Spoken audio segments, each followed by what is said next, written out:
En los tiempos anteriores a la irrupción de las potencias europeas en el continente americano, el territorio que actualmente ocupa la República Oriental del Uruguay estaba habitado por varias naciones indígenas cuya autodesignación desconocemos, pero que en tiempos posteriores fueron denominados charrúas, minuanes o guenoas, boanes, yaros.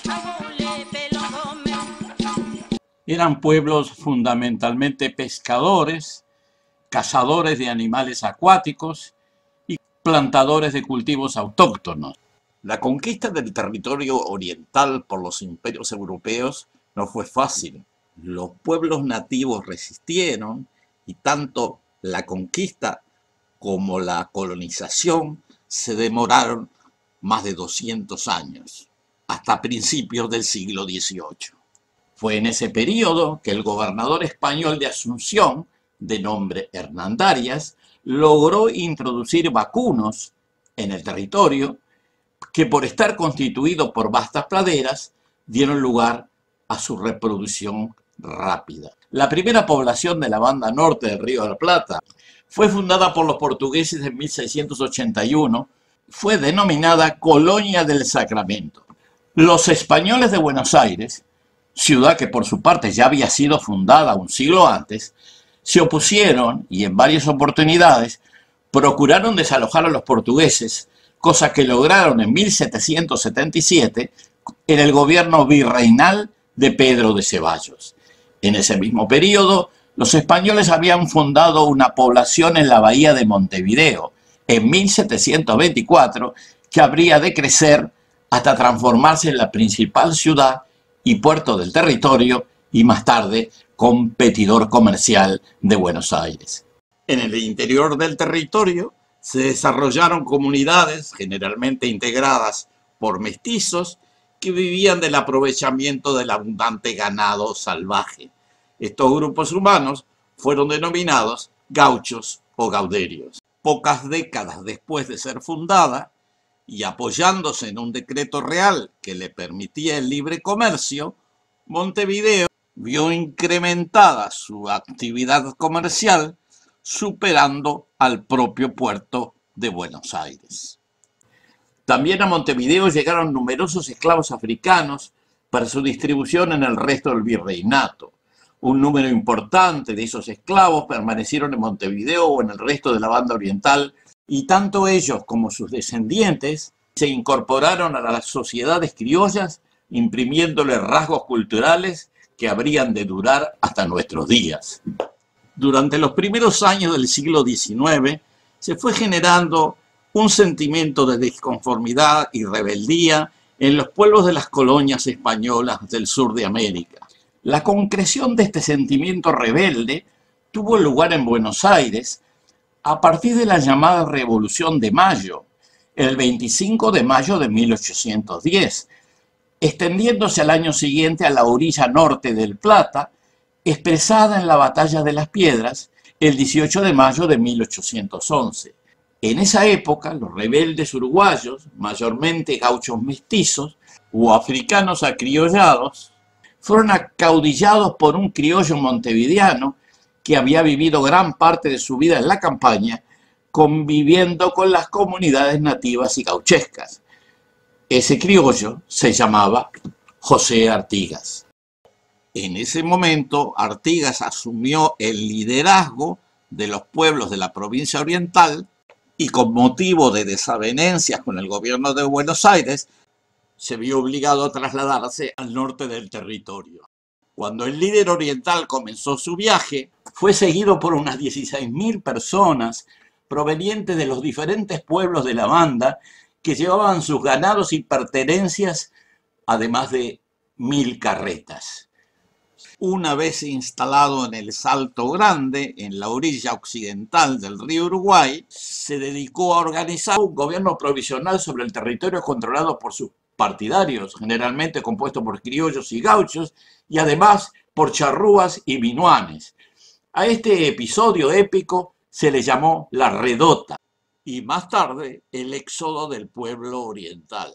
Y fue tal vez el episodio que marcó más indeleblemente la confirmación de la nueva identidad de los pueblos orientales, así como la consolidación del liderazgo de José Artigas. Desde su campamento principal, reinstalado en un sitio llamado Purificación, Artigas inició un proyecto federal que incluía, además de la provincia oriental, a la provincia de Entre Ríos, Corrientes, Santa Fe, Córdoba y Las Misiones. A esa nueva confederación política le llamó la Liga Federal de los Pueblos Libres.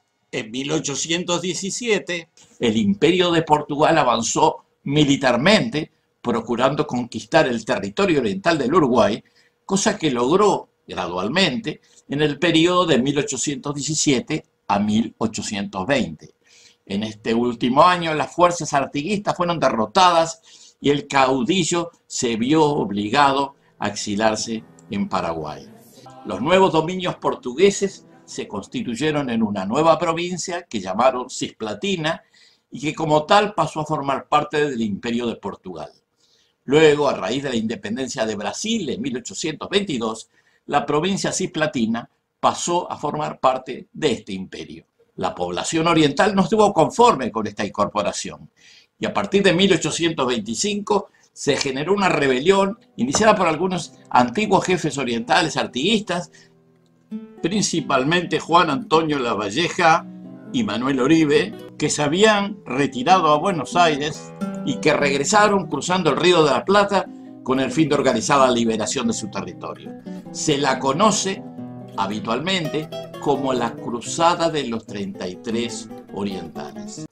El ejército oriental así formado avanzó hasta conquistar la mayor parte del territorio de la banda, declarando la independencia y la reincorporación de la provincia oriental a las Provincias Unidas del Sur el 25 de agosto de 1825 en la ciudad de Florida.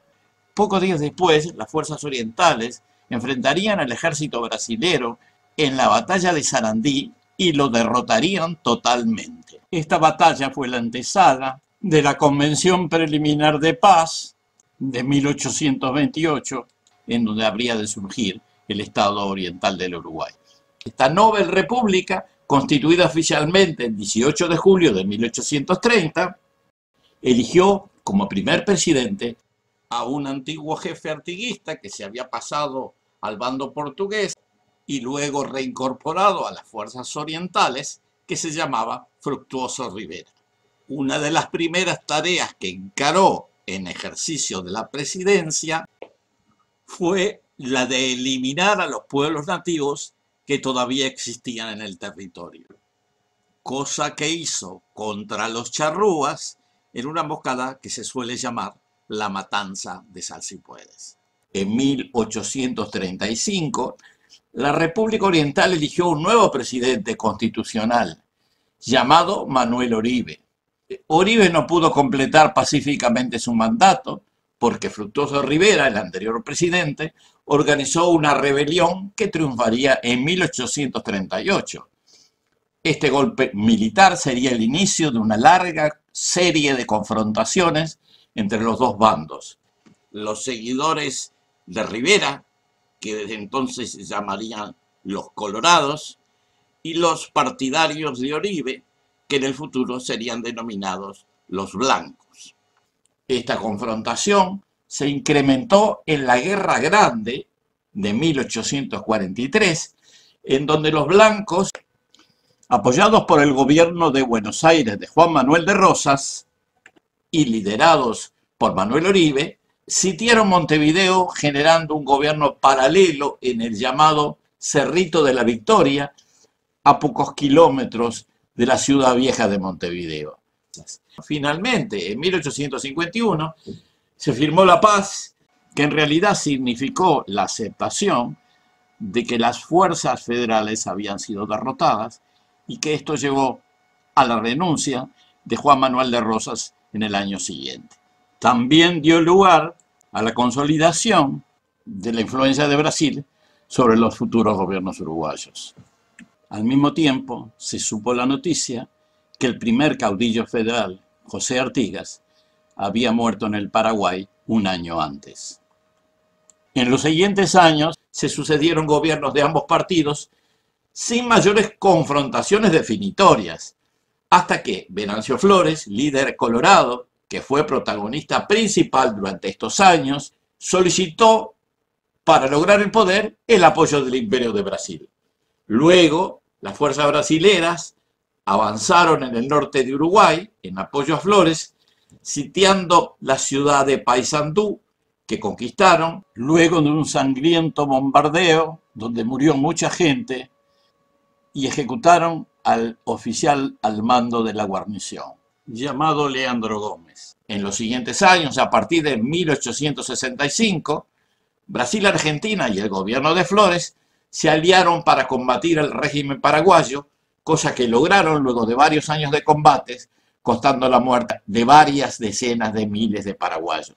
Y desde entonces se mantuvieron los gobiernos colorados hasta que en la década de 1890 tuvo lugar una rebelión del caudillo blanco Aparicio Saravia, encabezando las fuerzas de varios departamentos del interior, iniciando lo que se llamó la Revolución Saravista de 1897 y 1904.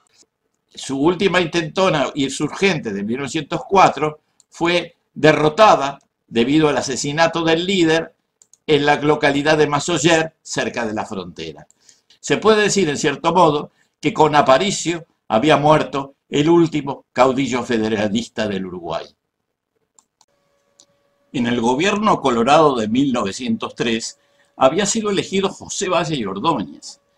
Valle era un periodista e intelectual, hijo de un anterior presidente, y durante sus gobiernos desarrolló políticas modernizadoras, incluyendo la democratización de la Constitución, la separación del Estado de la Iglesia, el reconocimiento de derechos de los trabajadores, la ley de divorcio, las pensiones a la vejez, así como la creación de varias instituciones públicas, ampliando considerablemente la esfera del dominio.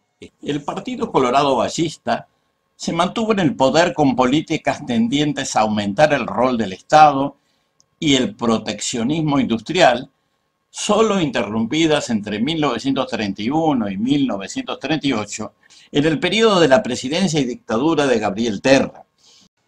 Durante la década de 1950, el Partido Colorado continuó sus políticas estatizadoras y proteccionistas, principalmente bajo el liderazgo de Luis Valle Verdes. En las elecciones de 1958, el Partido Colorado fue desplazado del poder por el Partido Nacional bajo el liderazgo del viejo dirigente del Partido Nacional, Luis Alberto de Herrera. El nuevo gobierno blanco promovió políticas de liberalización de la economía con escaso éxito, hasta que en la elección de 1966 triunfó nuevamente el Partido Colorado con la candidatura del general Gestino, quien fallecería unos meses más tarde y sería sustituido por Jorge Pacheco Areco. Desde el principio de su gobierno, Pacheco imprimió a su gestión un carácter autoritario e inclinado a la derogación de la agenda de derechos heredada del vallismo. Las políticas de Pacheco provocaron resistencias en el movimiento sindical y estudiantil, dando lugar también a la formación de movimientos radicales políticos que buscaban cambios revolucionarios en la sociedad, tal como fuera el caso del Movimiento de Liberación Nacional o Tupamaros, que habría de ser derrotado unos pocos años más tarde. Las políticas autoritarias de Pacheco se extendieron con el siguiente presidente, Juan María Bordaberry, y aún más luego de 1973, con un golpe militar que fuera ratificado por el propio Bordaberry. El nuevo régimen disolvió el Parlamento, cercenó derechos, encarceló, torturó y mató a numerosas personas, muchas de ellas desaparecidas. Esta dictadura militar habría de durar 11 años más y que recién pudo ser sustituido en 1985, año en que el país recuperó sus instituciones democráticas tradicionales.